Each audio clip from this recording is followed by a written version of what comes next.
사랑의 아버지 하나님, 한 해의 반을 지나가는 6월입니다. 푸르름의 절정인 비조 세계 속에서 아버지의 충만함을 봅니다. 이 충만함 속에 더한 충만은 우리의 영혼 안에 계시의 절정으로 기뻐하며 아버지의 영광을 아들 안에서 보는 것입니다. 이 영광을 보며 이 시간 함께 모여 아버지를 예배하고 찬송하며 우리가 아버지가 우리를 위해 행하신 일들을 기뻐하며 감사 찬송드립니다. 창세전 약속인 아들의 생명을 주시려 아들을 십자가에 내어주시고 동이 서에서 먼 것 같이 우리의 죄가를 우리에게서 멀리 옮기셨을 뿐 아니라 아버지가 자식을 긍휼히 여김같이 아버지께서 자기를 경외하는 자를 긍휼히 여김은 우리의 체질을 아시며 우리가 단지 먼지뿐임을 기억하셨기 때문입니다. 잠시 있다 사라지는 안개와 같으며 그 영화가 풀의 꽃과 같아 바람이 지나가면 없어지고 그 자리를 알 수 없는 인생들입니다. 그런 우리를 아들을 힘입어 그 영혼의 내재적 삼위일체 하나님의 영광 중에서 피리코레시스에 함께하는 자 되게 하셨으니 그 은혜가 얼마나 큰지요. 오늘도 새 언약의 백성의 직업을 누리며 구원하심이 하나님과 어린아기 있음을 찬송합니다. 사망 권세를 이기시고 부활하신 그리스도 예수 안에서 종말을 현재로 누리며 다시 오실 주를 기다리며 예배하는 오늘이 복된 주일이 되게 하옵소서. 이제 우리가 말씀을 듣습니다. 말씀을 전하는 자나 듣는 자가 모두 한 성령 안에서 말씀을 받으며 선포되는 말씀으로 우리의 영혼이 또 하늘의 기쁨으로 충만케 하여 주시옵소서. 감사드리며 예수님의 이름으로 기도합니다.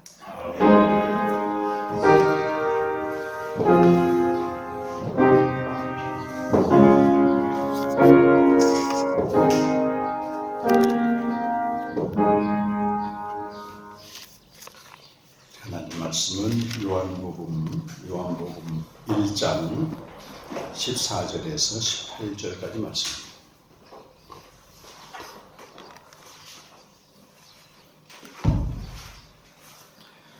요한복음 1장 14절에서 18절까지 말씀을 우리 한 목소리로 함께 합독해서 봉독하시겠습니다. 말씀이 육신이 되어 우리 가운데 거하심에 우리가 그의 영광을 보니 아버지의 독생자의 영광이요 은혜와 진리가 충만하더라. 요한이 그에 대하여 증언하여 이르되 내가 전에 말하기를 내 뒤에 오신 이는 나보다 앞선 것은 나보다 먼저 계신가 한 것이 이 사람을 가리킴이라 하니 우리가 다 그의 충만한 데서 받으니 은혜 위에 흐르라. 율법은 모세로 말미암아 주어진 것이요 은혜와 진리는 예수 그리스도로 말미암아 온 것이라. 본래 하나님을 본 사람이 없으되 아버지의 품속에 있는 독생하신 하나님이 나타나시느니라. 또 한 두 주 동안 잘 지내셨죠? 지난주에 포항 캠프장 마치고 왔습니다. 반갑고요. 우리가 진리 안에 거하는 또 진리 안에서 살아가는 여러분과 함께 생명의 말씀 나눈다는 게 저는 너무나 참 감사하고 복된 것 같아요. 이 말씀을 전해도 잘 깨닫지 못하는 것이 우리 현실인데 여러분 매일 주님과 교제하시면서 진리를 알아가고 함께 모여 교제하는 공동체가 있다는 게 특별히 감사드립니다. 개신교 종교개혁 이후 개신교는 날마다 개혁해가는 교회다 이런 이름이 붙어 있습니다. 정체되어 있는 게 아니고 매일 새롭게 되는 교회죠. 종교개혁 이후 한 200~300년 지나면서 교회에 많은 문제들이 생깁니다. 그래서 이 사람들이 특별히 깨어난 선각자들이 개혁을 다시 하게 됩니다. 종교개혁을 다시 개혁하는 거죠.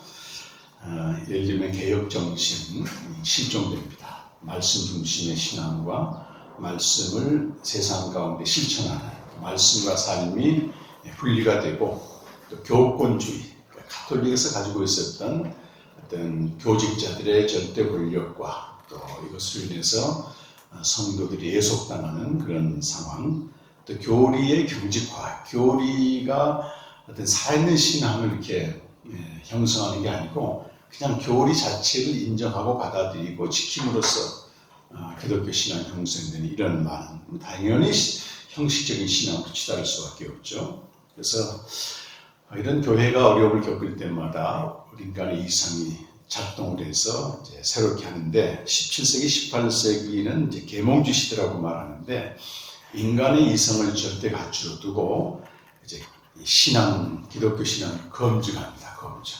그래서 계몽주의가 크게 이제 세 파트로 나눠지는데 영국에서는 뉴턴, 그 만유인력의 법칙을 발견한 뉴턴을 중심으로 한 이신론, 하나님이 세상을 창조했지만 이 세상이 돌아가는 건 자동으로 돌아가게 돼 있다. 시계공 비유를 많이 합니다.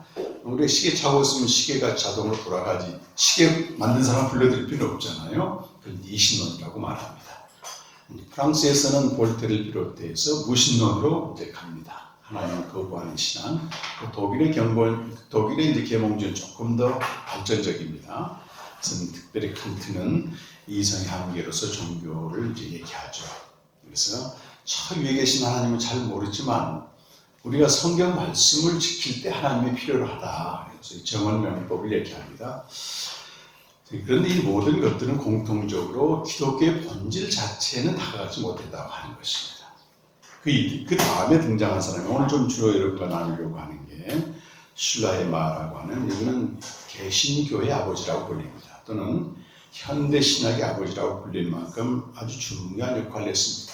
그러니까 계몽주의가 소위 부정한 하나님에 대해서, 신에 대해서, 종교에 대해서 그거 아니다 이렇게 이제 반박한 참 신앙의 길이 있다 제시하고 조금 이따 좀 나누겠습니다. 슐라이마 다음에 이제 헤겔이라는 사람이 나타나서 하나님을 안다고 하는 것, 인식한다고 하는 것은 우리 영이 정신이라고 표현하는데 관찰의 과정을 통해서 하나님께로 나아간다. 이건 관찰하다는 중요한 말이 있습니다. 우리가 관찰하다 그러면 사물을 살피고 또 이렇게 판단하고 이건데 헤겔이 말하는 관찰하다는 그런 뜻이 아니고 내가 대상한 하나님 안으로 깊이 들어간다. 갓난아이가 그 어미 품에 있음 같이 잠잠히. 그러기 위해서 뭘 해야 되겠어요? 자기를 포기해야 된다. 자기의 주체성을 포기하고 하나님 안에 잠잠히 들어간다. 이런 모든 18세기, 19세기, 20세기의 사상을 쭉 정리한 사람이 이제 가다모라고 하는 한스게오르그 가다모인데 이분은 성경 다음으로 이분의 성찰이 중요합니다. 모든 걸 종합했는데 이분은 그래요. 아무리 하나님에 대해서 논하고 성경에 대해서 논해도 내가 진리를 경험해야만이 그게 진짜지. 진리를 경험한 평범한 어린아이 같은 신자는 성경과 신학에 대해서 박사된 신학자들보다 훨씬 영적으로 낫다. 그런 얘기를 하는 거예요. 그러면서 그가 해석학의 아버지로 불리며 전승을 무시한 해석은 거짓이다 이런 얘기를 합니다. 그러니까 이 헤겔이나 가다모, 헤겔이 시작된 가다모 얘기를 조금 들어보게 되면은 성경을 읽을 때 말이죠. 전승에서 나오는 해석과 성령의 감동과 관찰하는 깊이 침잠된 이것 없이 성경을 아무리 백독, 천독을 해도 아무것도 몰라 성경에 대해서. 압니까 여러분? 네, 뭐는 있어요. 내가 백독했다 이거는 있어. 근데 성경에 대해서 물어보면 아무것도 몰라요. 그래서 주회가 중요하고 또 성령의 감동이 중요하고 내가 말씀 앞에 잠잠히 머무는 관찰이 중요한 거지. 그거 없이 뭐 그러고 있더라고. 그러니까 빨리 성경을 돌려가지고 계속 이건 뭐 저희 중국에 있는 티베트 종교에서 믿는 정경이랑 똑같아요. 정경기 여러분 아시죠? 그래서 경전을 안에다 집어넣는다고 이렇게 그래가지고 한 바퀴 돌려 그러면 이제 1도겠다 2도겠다 이런 거랑 뭐가 다르겠습니까? 전혀 몰라 내용을. 조금 더 진도를 나가서 신라마의 종교론을 쓸 때 부제를 하나 달아요. 니체도 그 짜라투스는 이렇게 말했다 할 때 부제를 뭐라고 하냐면 모든 사람을 위한 죄, 그러나 모든 사람을 위한 것이 아니다. 이렇게 좀 난해하게 다뤘는데 슐라이마는 이렇게 부제를 답니다. 굉장히 의미가 있어요. 종교, 소위 기독교를 멸시하는 자들 중에 교양 있는 자들에게 쓴 강연 이렇게 달았습니다. 당시에 계몽주 시대 때는 거의 기독교를 멸시했거든요. 근데 기독교를 멸시한 사람들이 무슨 이름을 하냐면 교양을 가지고 하는 거예요. 이성을 가지고. 교회 다니거나 또 교회에서 가르쳐 준 게 상식받기 이런 게 많으니까 당연히 그럴 거 아니겠습니까? 여러분들 우리 주변에 있지 않아요? 교회를 멸시하는 교양인들이 있습니다. 그들에게 종교가 무언가 다시 얘기해 주는 거예요. 계몽주의는 사실은요, 기독교의 그 유구한 또는 더 나아가서는 다른 종교의 유구한 전통을 무시하고 거기에 깊이 들어가 보지도 않고 종교나 기독교를 무시한 사람들은 정말 이 사람들은 신라의 말이 하면 악질이 악질. 왜냐하면 2000년 내지는 다른 종교 4000년 이상 아브라함과 자게 되면 이 기간 동안 이 전승된 이 진리를 통해서 많은 사람들이 참 세계를 발견하게 되고 삶의 의미가 있고 이렇게 도도히 흘러내려왔는데 불과 한 20, 30년 길게 50년 살아놓고 이거 필요 없다 이렇게 쓰레기처럼 던지게 되면 누가 쓰레기겠습니까? 그 자체가 이제 잘못돼서 기독교 전통의 진리를 무시한 채 기독교를 멸시하는 자들은 거짓 종교를 설파하는 자들보다 더 나쁘다. 그럼 왜 사람들이 기독교를 멸시하고 무시했느냐? 거짓 종교를 자꾸 얘기하니까 멸시하게 되죠. 근데 자기들이 그걸 찾아보면 되는데 무조건 이렇게 집단적으로 교회를 이렇게 멸시합니다. 이 계몽주의는 상당히 이성적이에요. 자연에서 어떤 원리를 발견하고 이성 체계로 합리화시켜서 하나님을 파악하려고 하고 또 교회 안에서는 어떤 교리를 해석해서 진리를 인식하려고 한다. 그리고 그것을 자기 의지를 동원해서 실천하려고 한다. 여러분 이런 게 소위 오늘날 교회에서도 교리 공부하고 성경 공부하고 그걸 실천하려고 막 하지 않습니까? 근데 이것이 진정한 종교는 아니라고 하는 겁니다. 아무리 교회를 오래 다니고 설교를 많이 들어도 중요한 것은 직관을 가지고 하나님을 내가 만나는 거예요. 체험하는 겁니다. 직관으로.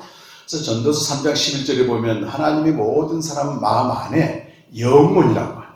무한자 하나님을 사모하는 마음을 딱 세팅을 해놨어요.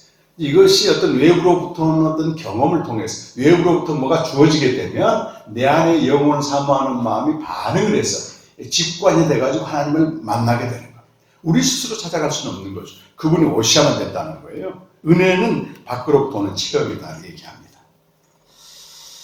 이걸 절대 의존의 감정이라고 말했는데 이 감정이란 말은 인간적으로 말하는 이런 슬픔, 기쁨, 불쾌감, 쾌락, 행복감, 불행감 이런 게 감정이 아니고 인간 깊은 안에 있는 하나님을 찾고자 하는 마음과 하나님을 오실 때 탁 만나게 되는 그럼 뭐라고 설명할까요? 이제 오늘도 자연 제가 오늘 새벽에 일어나서 한 3시 반쯤 일어나 이제 밖에 나가서 이제 스트레칭을 하려고 나갔는데 제주도에 오게 됩니다. 제주도만 있는 그런 그 섬에서만 볼 수 있는 그 수평선 비슷한 이게 쫙 올라옵니다. 근데 그런 그 엄청난 우주와 만물 안에서 오는 내가 만든 게 아니죠. 그것이 내게 다가온단 말이에요. 다가온다. 그때 내 안에 있는 어떤 마음이 반응을 해서 직관을 일으키는 겁니다. 그러니까 만물을 보고도 아무런 감각이 없는 사람이 있는가 하면 이렇게 내게 지금 찾아오는 거예요. 릴케시에 의하면 그런 거죠. 내가 기여하지 않고 내가 공로를 쌓지 않고 내가 관심을 갖지 않는 어떤 뭐라고 합니까? 영원한 공연자가 내게 이제 공을 던져줄 때 내가 그걸 받아들인단 말이에요. 받아들였을 때 오는 그 종교적인 경험, 신앙 체험 그럴 때 우리는 이건 내가 만든 게 아닌데 이건 누군가 준 것이다. 이렇게 경험하게 되는 겁니다. 직관으로 느끼는 거죠. 능동적인 내가 노력해서 능동적으로 어떤 머리를 쓰고 또 지성을 동원하고 하나님은 그렇게 파악할 수 있는 존재가 아니고 계몽주의는 그렇게 믿었단 말이에요. 하나님을 그냥 수동적으로 내가 수용해 받아들여 내게 오고 있는 하나님을 받아들임으로써 직관적으로 느끼는 것이다. 가다모가 말한 진리의 경험이기도 합니다. 어떤 사람이 직관이 좀 발달되어서 어제도 이제 아내하고 산을 가는데 일주일에 한 번쯤 가려고 그래요. 2시간 코스.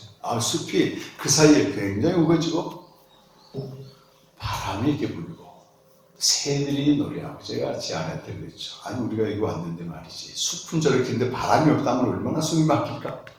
근데 내가 투자하거나 내가 관심 갖거나 내가 노력해서 만든 게 아니잖아. 이게 그냥 내게 주어진 그 영원한 공연자가 던져준 공이란 말이지.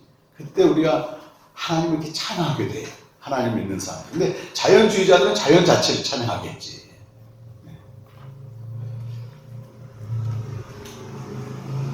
그래서 이 하나님을 어떤 우주적인 힘으로 얘기해요. 슐라이마는. 그래서 그것이 수동적으로 경험하는, 수용적으로 내가 받아들일 때 경험하는. 이 슐라이마의 얘기를 듣게 되면 욥기가 자주 묵상이 돼. 욥기를 보시게 되면 마지막 부분에 가서 하나님이 창조하신 그 세계와 하나님이 창조하신 동물의 또 어마어마한 바다 생물들을 쭉 설명을 하거든요. 그러니까 그런 그 우주적인 힘이죠. 만물에 충만한 것들이 어느 날 내게 다가오는 거야, 이렇게. 그걸 수용하니까 욥은 어떻게 되냐면 티끌이라고 얘기해요. 아, 나는 티끌과 제 가운데서 주님을 봅니다. 이런 거죠. 그런 하늘에 있는 별과 달과 또 이것들을 보니 시편 8편에 보니까 내가 주께서 지으신 하늘과 별들과 그 달들을 보고 주의 이름이 어찌나 아름다우신지요. 그러면서 뭘 봅니까? 자기를 보는 거야, 자기. 그 우주 가운데 충만한 우주를 품고 있는 하나님 안에서 나를 보니까 나는 정말 티끌과 같더라. 그런데 나를 하나님이 이렇게 품고 계시다.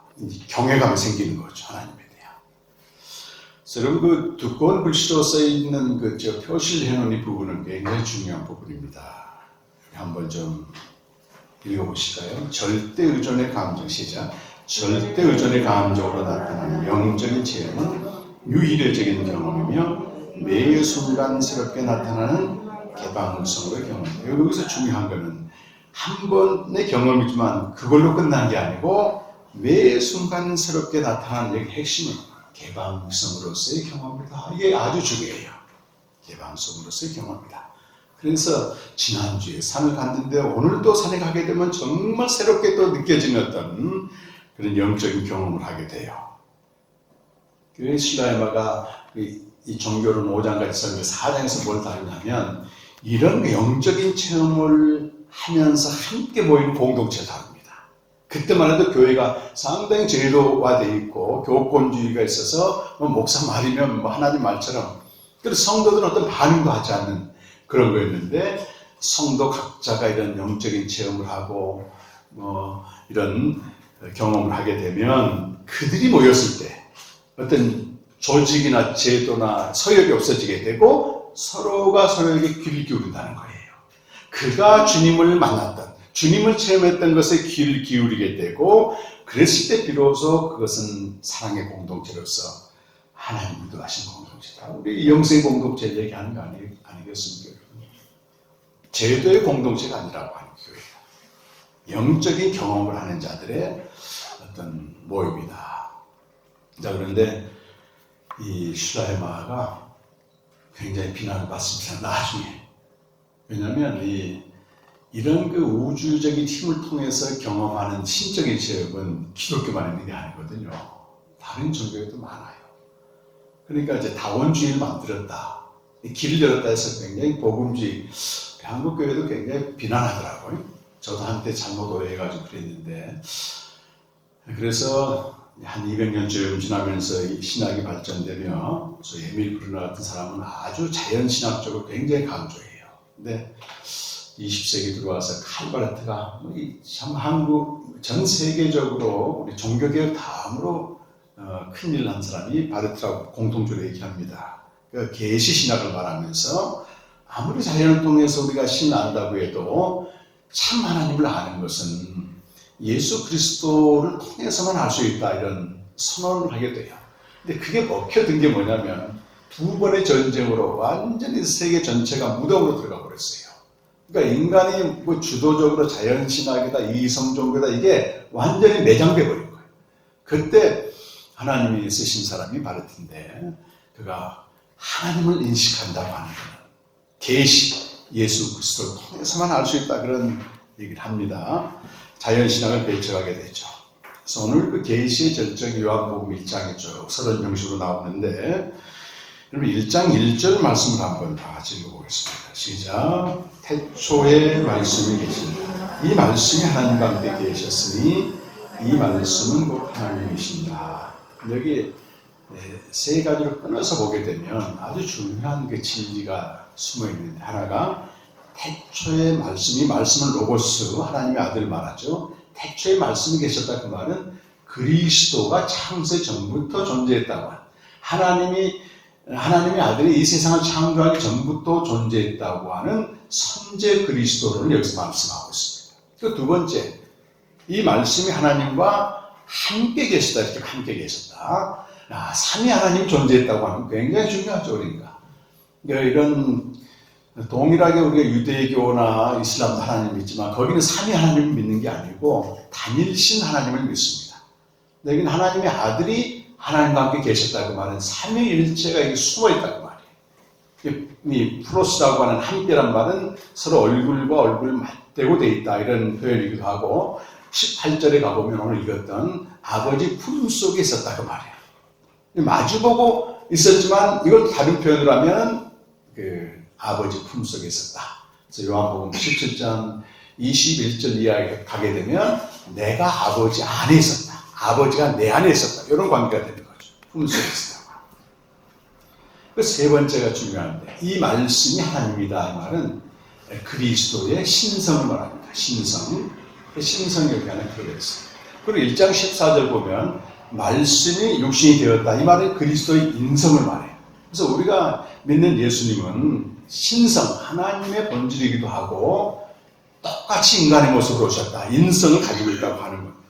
우리 성경에 대해서는 성경이 너무도 분명하게 증거하고 있는데, 성경이 정경으로 채택되기 전 초대교회 300년 동안은 예수님의 인성과 신성 문제로 교회들이 막 쪼개지게 되고 이단 시도가 일어나고 굉장히 시끄러웠습니다. 교회사를 보게 돼요.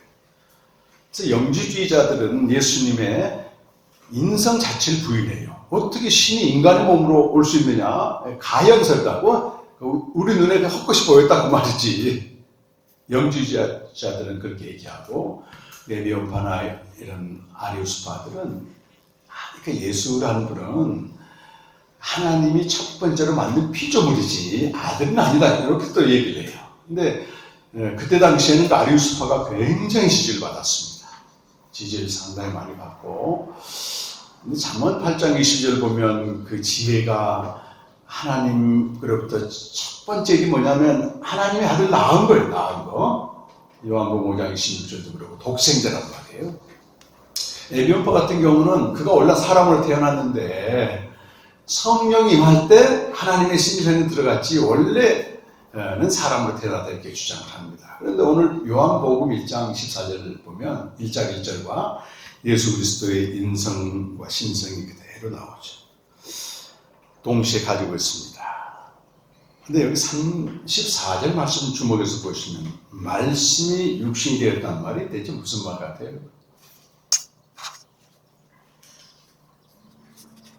근데 영지주의자들의 말이라면 하나님의 아들 신이 어떻게 사람의 몸으로 오느냐, 그걸 이제 부정한단 말이에요. 근데 우리가 얼핏 이 말씀을 보게 되면 그 예수님이 성령으로 잉태하여 동정녀 마리아에게서 나셨잖아요. 인간의 몸을 입고 왔지 않습니까? 몸. 근데 몸은 여기 육신, 말씀이 육신이 되었다, 여기서 육신이라는 말은 몸이란 뜻이 아닙니다. 몸은 이제 헬라어로 소마라고 되어 있고, 여기 육신은 사이크스라고 되어 있어요. 달라요, 달라. 그래서 몸은 여러분 가치 중립적인 개념입니다. 이 몸은 죄가 다스리면 죄의 몸이 되고 하나님이 다스리면 영의 몸이 되고 가치 중립적이에요. 그 스스로 좋고 나쁘지가 않다, 그 말이에요. 근데 육신이란 말은 구약에서부터 인간의 유한성, 연약성, 덧없이 사라지는 허무성, 이걸 말하고 있습니다. 그러니까 예수님이 죄는 없으시지만 우리 인간과 똑같이 오셨다, 그 말은 그 만물을 창조하신 그분이 만물 안에 갇힌 거잖아요. 이렇게 아주 허약성과 인간성과 유한성을 그대로 가지고 오신 것입니다. 그런데 그분에게는 뭐가 있어요? 아버지가 주신 뭐가 있다? 영광이 있다고 하는 겁니다. 매우 중요해요.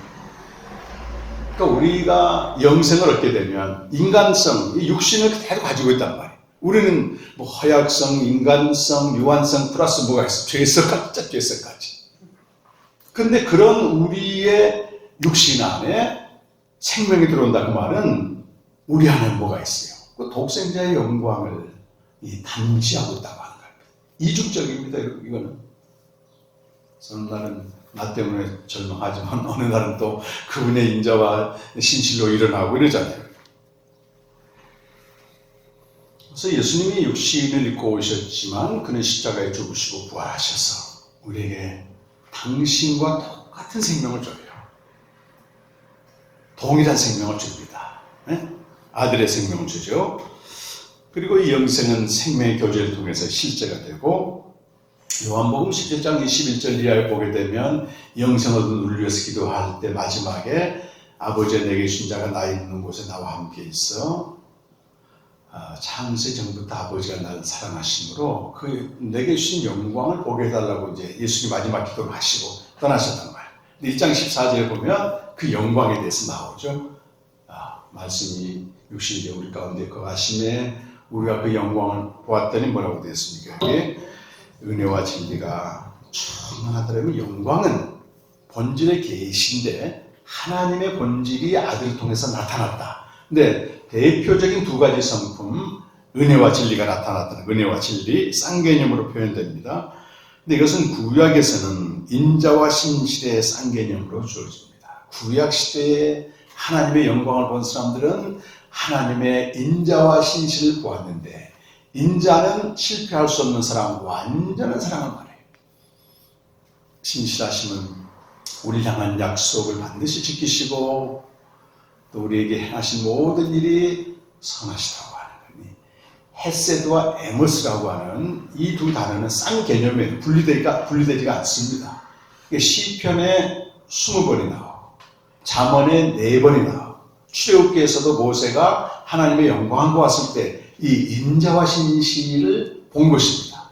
그런데 오늘 이제 16절 말씀을 좀 주목해서 보시겠는데요. 우리가가 누구예요? 저와 여러분 모두가 16절 말씀을 읽어보세요. 시작. 우리가 다 그의 충만한 데서 받으니 은혜 위에 은혜로라. 그러니까 충만한 데서 받는다 그 말은 인자와 신실이 아들 안에 충만한데 그 충만함을 우리가 이게 받다 그 말은 아까 슐라이마가 말한 능동적인 노력이나 능동적 이성이 아니고 수동적으로 오는 걸 받는 거야. 내가 이렇게 대자연을 보게 되면 내가 공들이지 않았는데 내게 다 다가올 때 직관이 반응하게 되면 이거 하나님 주셨네 깨닫듯이 받는다는 말이 중요해요.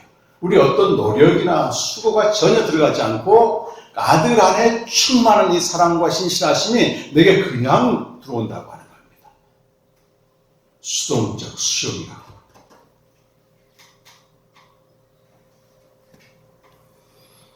그런데 그 뒤에 있는 말 보십시오. 충만한 데서 받는데 은혜 위에 은혜라. 오늘 제가 이 말씀을 계속 묵상하게 됐어요. 포항 캠프 때부터 이 말씀이 묵상이 되는데 이걸 아무리 해석이 잘 안 돼요. 묵상도 해보고 기도도 해보고 주석도 찾아보고 우리가 지금 충만함을 받고 있는데 수동적으로 받고 있는데 뒤에 은혜 위에 은혜라는 말이 무슨 말일까 했더니 다양하게 번역이 되어 있어요.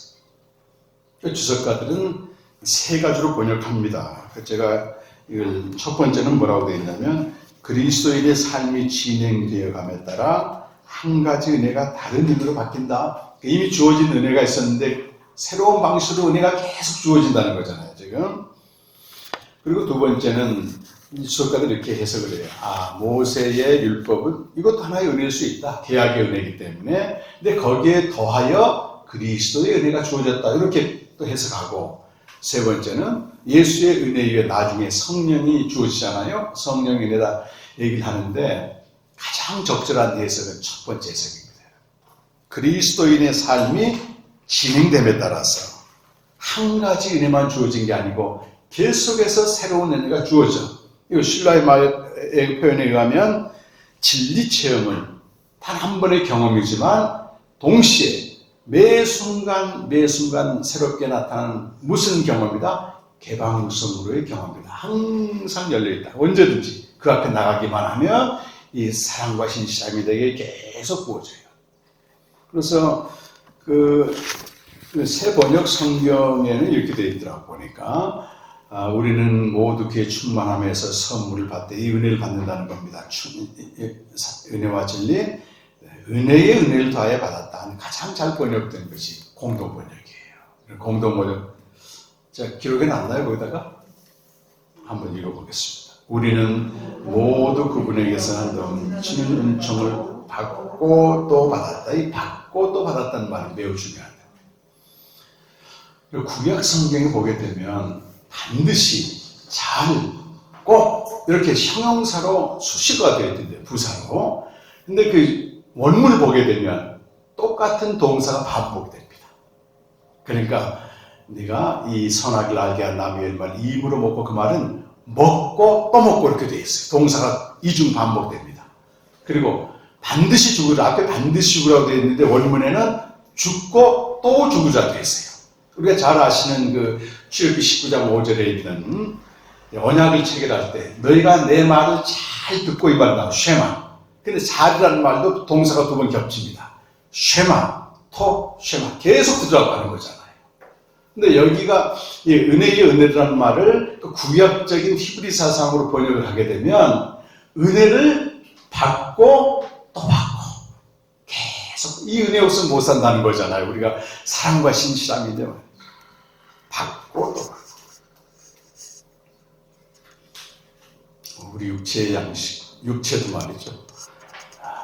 음식을 먹고 또 먹고 그래야지 생존하듯이 우리 영생을 가진 자, 이분들은 단 한 번만 그분의 영광을 보는 게 아니고 날마다 충만한 은혜와 진리를, 사랑과 신실하심을 받고 또 받고. 지난주에 포항 달정교에서는 복음을 듣고 또 듣고 이렇게. 복음도 마찬가지입니다. 듣고 또 듣고. 캠프를 해보면 하나님이 한두 분을 특별히 지명해서 보내는 경우가 있더라고요. 포항 캠프는 3년 만에 저희 열었습니다. 그래서 실은 캠프 전달만 해도 신청자가 한 명도 없어가지고 지부장님하고 통화를 했는데 캠프 열어야 될지 모르겠다. 근데 그 장로님, 지부장 장로님이 이제 병원, 요양병원에 이제 한의사로 계시다 보니까 코로나 기간에 완전히 외출이 막혔어요. 누구 만나도 안 돼. 의사들 그러잖아요. 그러다 보니까 공동체 세 가정인데 거의 모이지 못했습니다. 그러니까 각자 프레이를 하다가 공동체 멤버 중에 한 명인 그 달정교 목사님 교회에서 하기로 했는데 전날까지마다 그렇게 어려움이 있었는데 막상 가봤더니 한 15, 15명이 오셨더라고요. 근데 그 중에 한 분이 캠프 때마다 오신 분이에요. 집사님이신데 한 2번에 걸쳐서 이게 수술도 받고 굉장히 허약합니다. 근데 신앙은 너무 철저해요. 이분이 아주 윤리적이고 도덕적이고 지나칠 정도로 율법적이에요. 이분이 저 시간부터 오시더니 너무 말씀을 잘 받는 거야. 이분은 5번쯤 왔을 텐데 하시는 말씀이 복음이 참 들린다. 참 깨달아졌다는 거예요. 그래서 이제 나중에 교제하고 캠프 끝나고 나서 그분이 자기 얘기를 하는데 이분은 얼만큼 율법을 지키려고 했냐면 완전히 지키려고 했어요. 그러니까 수십 년 동안 그분 고백을 해. 남편이 한동대 교수님이신데 그 옆에 앉았는데 그게 고백을 하더라고. 저는요 잠을 하루도 편하게 잔 적이 없다. 그러니까 침대에서 오늘도 실패했다. 오늘도 실패했다 해서 매일 다시 둥글면서 잠을 잤는데 이번에 복음을 들으면서 말이지. 하나님에게 인자와 신실이죠. 하나님의 사랑이 자기를 다 압도했는데 내가 지은 죄 이까짓 생각이 들더란 말이에요. 마침 캠프 시작하는 날 그 아들이 군대를 갔다가 휴가 나와서 돌아가는 날이었어요. 근데 아침에 아들에게 밥상을 차려줬는데 이 아들이 뭐 성장 과정에서 속도 많이 썩었겠지. 근데 그런 건 하나도 생각이 안 나고 밥을 먹고 있는 아들이 존재 자체가 너무 사랑스럽더라고요. 근데 그게 그 하나님의 사랑 안에서 그대로 이분이 깨달은 거예요.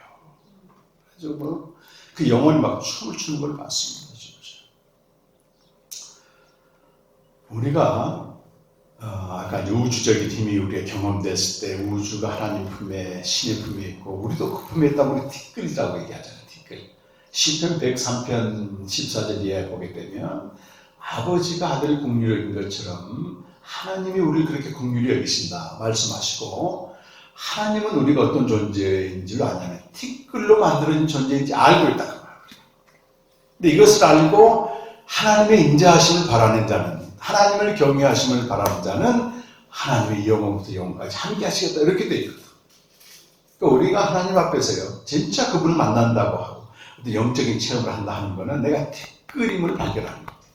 그런 나를 하나님이 독생자를 내어주실 만큼 사랑하셨다고 하는, 인자와 신실을 계속 부어준다고 하는 거예요.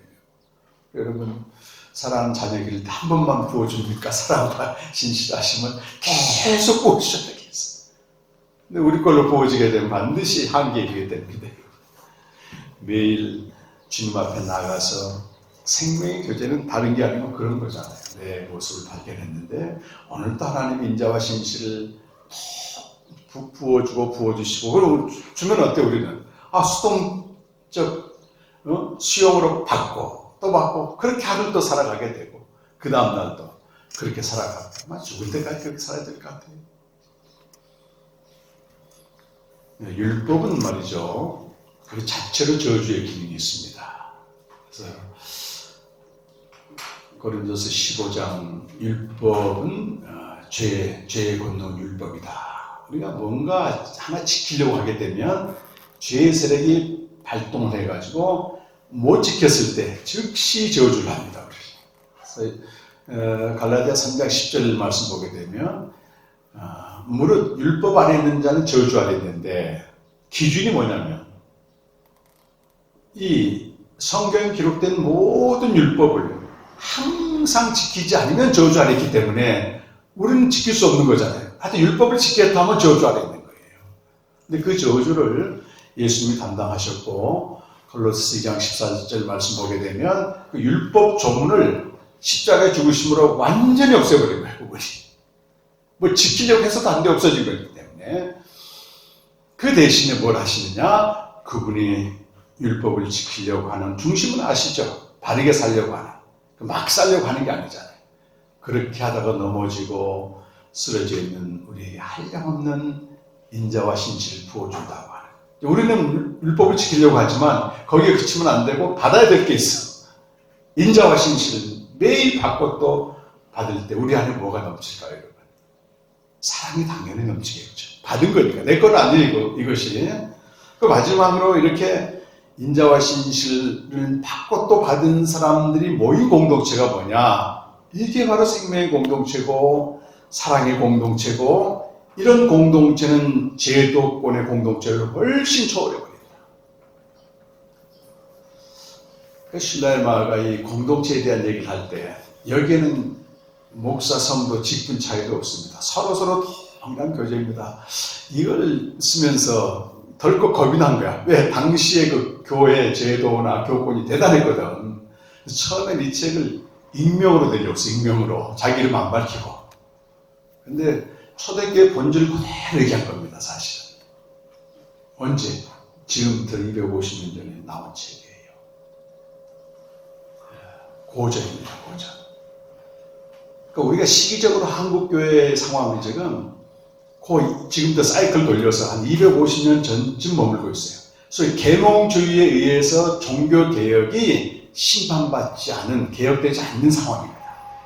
그러니까 우리 한국교회는 거의 칼빈을 중심으로 한 거의 칼비니즘입니다. 1517년에서 1600년까지 그 사이에 그 사이에 그대로 머무르고 있고, 그대로 그거 200~300년 지나면서 교권화되고 또 부패되고 경건의 모양만 있고, 이런 모든 것들이 200~300년 지나서 나타났을 때 계몽주의가 이걸 개혁을 한번 했잖아요. 물론 개혁은 한계가 있었죠. 슐라이마가 말한 이런 참신앙에까지는 이르지 못한 개혁이 있지만, 그 개혁을 하고 참신앙으로 회복하고, 그래서 바르트가 말한 그 계시 종교가 오고, 이런 200~300년간의 개혁신앙이 누락되어 있어요, 사실은. 그런 얘기하면 자유주의자로 몰아버리고 그래요. 근데 생명의 말씀을 직접 내가 영을 통해서 경험하고 생명으로 살아가면서 진리를 경험한 사람들은 이미 완성된 신앙에 와 있다는 말이에요. 그러니까 우리가 얼마나 복된 것입니까? 제가 요즘 이런 200~300년간의 그 철학과 신학을 이제 도상가 생긴데 막 속에서 말이 좀 환희가 올라오는 거예요. 한편으로 한국교회를 보게 되면 여전히 한 250년 전 타임머신 타고 돌아가 거기 있어서 여전히 자기 소원과 욕망 그거는 이미 악한 걸로 200년 전에 규정됐는데 그런 부류도 있는가 하면은 또 이렇게 하나님의 뭐 어떤 은혜인지 모르겠어요. 이게 이 진리를 자연을 통한 진리 경험이 아니고 말씀을 통해서 그 생명을 경험하고 생명으로 살아가 이게 쉬운 길은 아니지만 이런 분들이 계시고 이런 공동체가 있다고 하는 것이 저 영혼 깊은 곳에서 말할 수 없는 감격이 터지는 겁니다.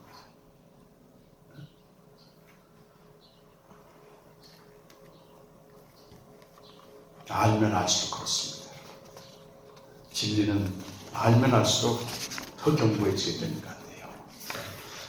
우리가 이런 지경을 좀 넓혀서 그런 여전히 교회를 무시하고 멸시하고 있는 사람들한테 참신한 그게 아니라고 외칠 수 있는 삶을 통해서 선포를 통해서 뭐 그것이 우리에게 주어진 또 사명이죠. 우리끼리만의 공동체라고 하는 그 담을 넘어서 얼마나 사람들이 교회를 무시하고 기독교를 멸시하고 예수는 좋지만 뭐 교회는 그렇지 않다 비난을 하고 있는 때에 우리가 먼저 이런 은혜를 받은 것은 동시에 사명도 주어지는 것입니다.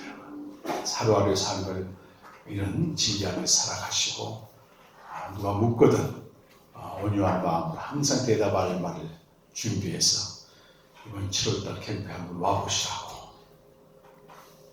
말로만이 아닙니다. 삶으로 드러나는 증거를 통해서 꼭 하십시오. 여러분. 제주생명 공동체와 또 곳곳에 세우는 공동체가 이런 매일 생명교제를 통해서 진리를 경험하고 또 인자와 신실을 받고 또 받아서 또 전하는 저와 여러분 되시길 간절히 축원합니다.